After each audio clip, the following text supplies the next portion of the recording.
Salut tout le monde et bienvenue pour cette nouvelle vidéo sur Autodesk Structural Bridge Design.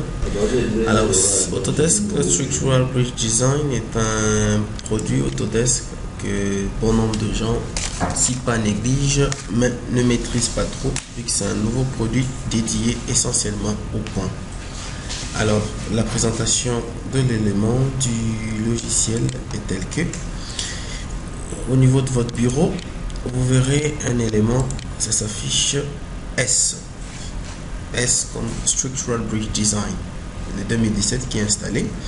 Nous allons ensemble voir les grandes lignes, comment aborder, comment entrer. Nous allons, moyennant un exercice d'un pont qui proviendra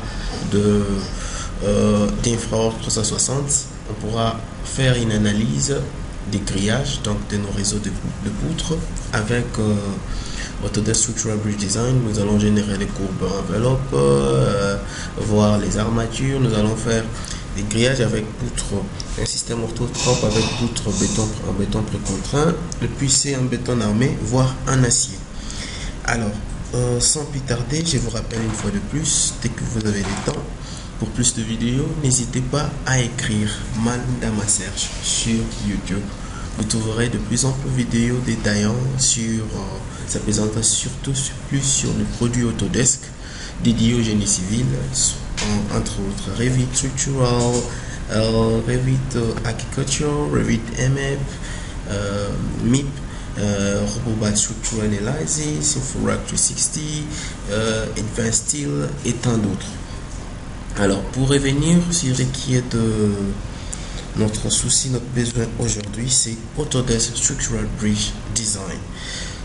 Je sais que la première question qui doit circuler dans vos têtes, c'est de savoir c'est quoi Autodesk Structural Bridge Design. Quelles sont les spécificités, quelle est la particularité de Autodesk Structural Bridge Design. Alors, avec Autodesk Structural Bridge Design, vous devez d'abord savoir que vous faites une étude ou une analyse complète de grillage ou réseau de ponts. C'est-à-dire, c'est plus, nous avons de cas des ponts poutres à poutres sous chaussée. Donc, alors parmi les analyses avancées que vous pouvez réaliser avec Autodesk Structural Bridge Design, c'est par exemple ici les section design. Vous pouvez faire des analyses des sections, cela dépend de votre superstructure, si ce sont de poutres en T, en double T, circulaires, vous pouvez les analyser, voir les diagrammes, fort tranchant, toutes les sollicitations, disons, disons de réduction, tout, moment fléchissant, fort tranchant, tout, les diagrammes de contraintes, vous aurez tout. Alors, à part les section design, vous avez des girder design. Là, vous voyez, ce sont des enveloppes. Nous avons par exemple cette poutre, il nous montrait la section dangereuse. Nous pouvons déjà avoir nos lignes d'influence facilement par rapport à un type de convoi approprié. Nous pouvons déjà voir une forme d'aperçu en termes de diagrammes et des légendes selon le chargement de nos poutres. Nous voyons qu'en rouge sont les poutres les plus... Là, nous avons la poutre la plus chargée.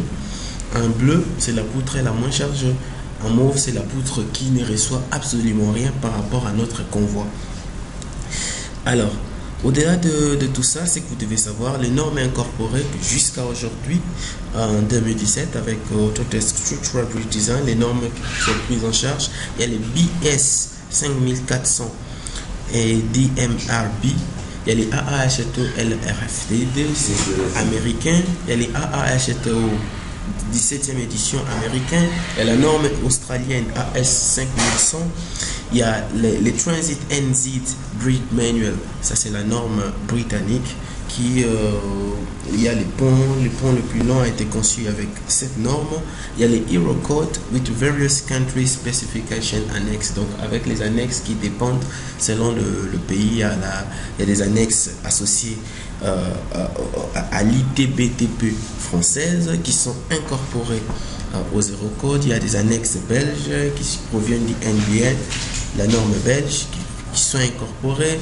Donc c'est plus pour le pays européen, et de nos jours c'est la norme, et surtout en Afrique la norme qui a plus de succès.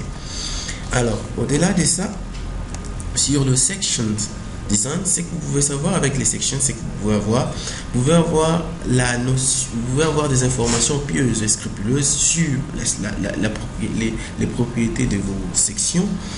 Vous pouvez avoir des informations sur les actions locales type differential des températures, donc les informations dépendant aussi des gradients de température sur vos sections. Ces influences, vous pouvez facilement les avoir. Sur ce qui est de sections, vous avez les RC et les Pre-Stressed Section, Biaxial, Bending, toutes ces informations, vous pouvez les avoir dans la page ou dans l'option ou dans l'onglet Sections. Au-delà de ça, vous voyez par exemple là nous avons un type d'une poutre mixte acier-béton où l'âme et puis l'aile est en acier, mais nous avons notre dalle de circulation, dalle de roulement qui est en béton armé. Alors qui forme un système orthotrope.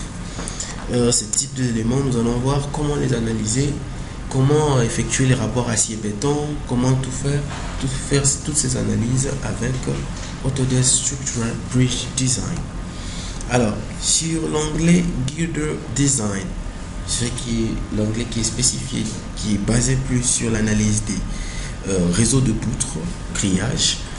Alors, sur le Girder Design, vous pouvez faire des analyses de vos sections, avoir toutes les informations sur les actions locales, avoir les informations sur les contraintes au niveau de chaque point. Vous pouvez avoir les diagrammes, fort tranchant, moment fléchissant et tout cela dépend des sollicitations que vous cherchez. Et au-delà de tout ça, vous pouvez avoir en 3D vos éléments et savoir quel type d'analyse ou quel type d'assemblage approprié par rapport à vos types de poutres. Au-delà de ça, nous avons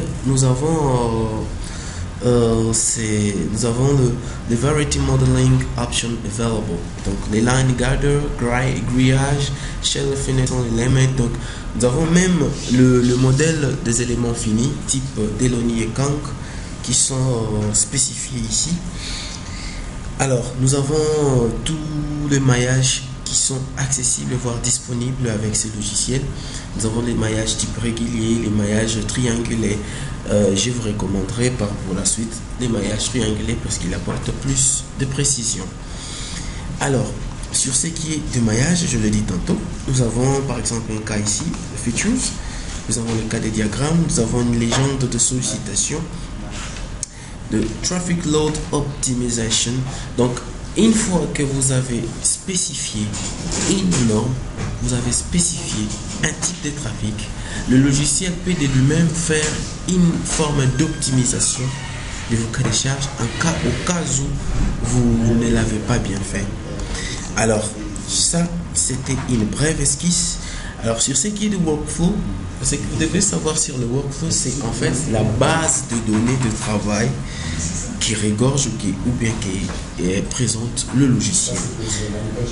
La première des choses qui est recommandée pour les logiciels, c'est Understand the Specification. Vous devez comprendre ou posséder des connaissances sur les spécifications. Qui dit ça? C'est-à-dire, vous devez avoir des prérequis sur le pont. Quelqu'un qui a des notions de base sur le pont va communiquer, va parler le même langage que le produit ou avec les logiciels. Alors, une fois que vous avez ça, vous pouvez déjà maintenant sélectionner ou bien définir les sections d'entrée. Donc, dans vos inputs, vos données d'entrée, vous pouvez déjà bien les placer. Une fois là, vous venez créer votre modèle de structure, définir les chargements, effectuer des analyses, avoir les design checks et puis la note de calcul. Vous avez tout ça. Si ce n'est pas bon, après avoir vérifié, vous pouvez revenir sur votre modèle. Donc, si vous avez fait à partir de prédimensionnement, vous avez déjà un type de section par rapport à un convoi, vous calculez, vous voyez que c'était sous-dimensionné. Vous pouvez revenir pour dimensionner une fois de plus. Une fois que c'est bon, vous pouvez avoir vos reporting qui ne sont rien d'autre que vos notes de calcul et vos éléments de présentation de projet. Alors ceci dit, je vous invite à suivre la seconde vidéo, ne pas manquer, surtout la première vidéo qui sera la vidéo d'entrée qui va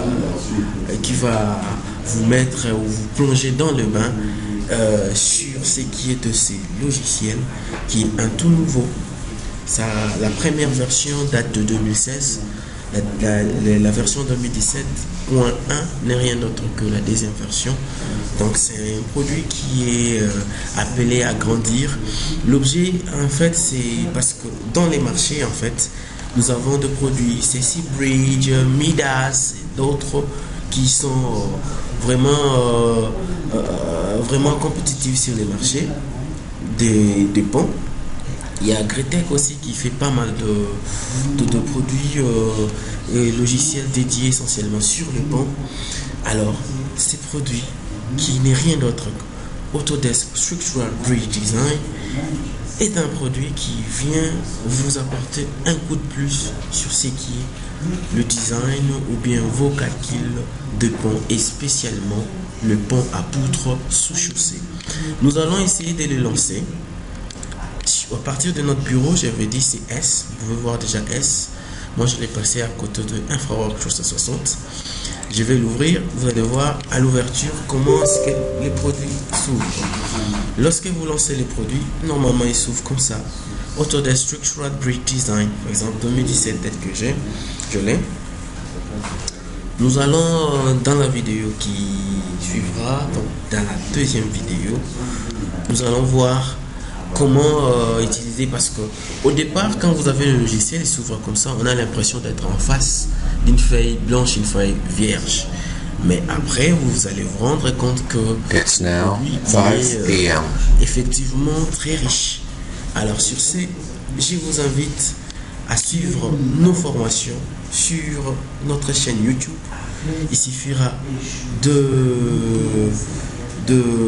taper, de saisir, de taper les noms Malunda Maserge sur recherche sur YouTube ou bien prendre ces liens. Vous allez voir nos vidéos de formation. Je vous dis et je vous remercie. À la prochaine.